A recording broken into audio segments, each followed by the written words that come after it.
Hi everyone, it's me, Miss Farrah Mills. Welcome back to my channel. Time for another video. And today's topic, I wanted to talk about being your own trans woman. And what I mean by that is that I think if you think about it, when we're transitioning or when we're telling people that we're trans, a lot of people have trouble accepting it, and some people feel like they have to live their life to please other people. And what I'm talking about being your own trans woman is that what happens when we start transitioning is we meet other trans women and we talk to other trans women, or we see and read other things that trans women have said online.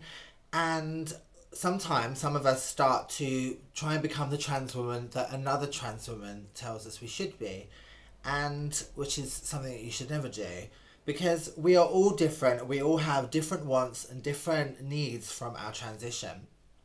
So don't let another trans woman tell you how you should be transitioning, because we are all individual. Transitioning is a very personal journey, and although we share it with our friends, family, loved ones, and other trans friends that we have, it's your journey to take and yours on your own. It's a very private and personal journey, and you should never let another trans woman sway you into doing things that they perceive as being the only way to do something to be classed as a trans woman. Now, I've had loads of horrible comments from other trans women over the years, whether it be because of jealousy, or whether it's just because they're not a very nice person, or whether they just think that their way is the only way that you should transition. And I just want to say to any younger trans girls out there who maybe don't want to take hormones, or they don't want to have any surgeries, or they don't want to go post-op, those decisions are completely fine. You don't have to do any of those things if you don't want to. Because remember that being trans is in your head. You're changing your body, your outward body, to match how you feel physically, how you feel mentally on the inside.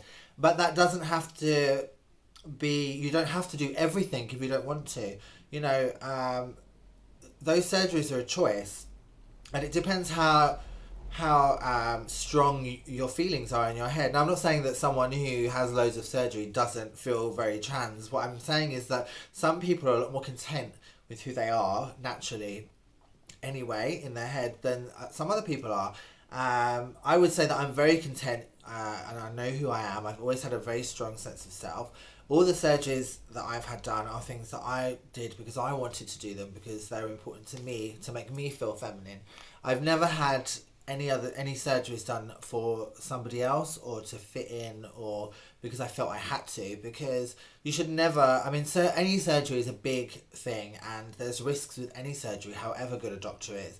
Do you know what I mean? So every time you're going through a situation of going through surgery, you're putting your life at risk, and there could always be complications with any surgeries. However good the doctor is, however good your aftercare has been, you can still have problems. I've been very lucky that I've never had any problems with any of the surgeries that I've had.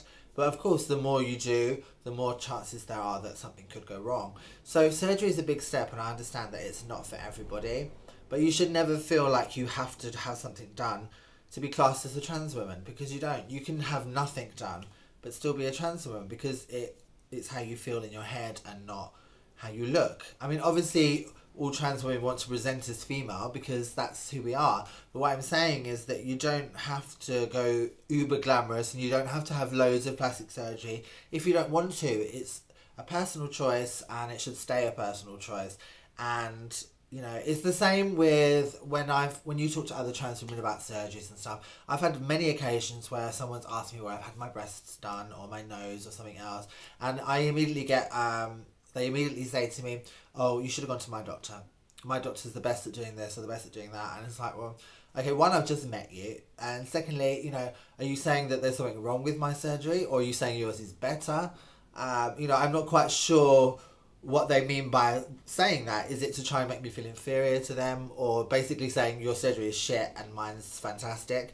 It's kind of like a backhanded compliment. It's not needed, and all you're trying to do is kind of make someone else feel inferior to you, and there's just no point. The same with trans women being very cagey about what they've had done or where they've had things done. Now, obviously, these are all personal things, and none of us have to divulge anything we don't want to.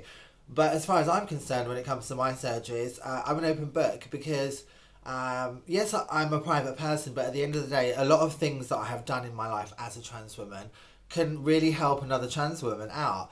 And sometimes you don't know where to go or you don't know who to ask. And I'm happy to share the things I've had done and where I've had them done as well, because I'm happy with the results. And I'd rather tell another trans woman where I had my surgeries done and her to go and have the same good experience that I did than, you know, sort of say, oh, I'm not going to tell you where I got that done, you can sort it out yourself. And she could end up, you know, having some horrendous surgery or something really bad could happen to her. Now, obviously, that was still her choice because she went and did the surgery. But what I'm saying is that you don't need to be so nasty. You know, there's nothing wrong with someone else having, like, loads of other people have had surgery with the doctor that you've had, regardless of whether they're trans or not. But, you know, I just don't like that kind of attitude where it's like, you know, I'm not going to let anyone know where I got any of this done, you know, because I just want to be the only one who's had it, you know. And it's like, why? Like, why can't you just share your information? You know, it's hard enough in life anyway, but when you're a trans woman, it's twice as hard, as the same as it's just twice as hard for any other minority in this world. So I think that we should be a bit more open and sharing with each other. You know, it's important to share these things. Anyway, that was just a short video, but I thought it was important to let some of you know that, you know, there's no rules when it comes to being a trans woman. Be the trans woman that you want to be. That's the most important thing. Have a great day, everyone. Speak to you all soon. Lots of love.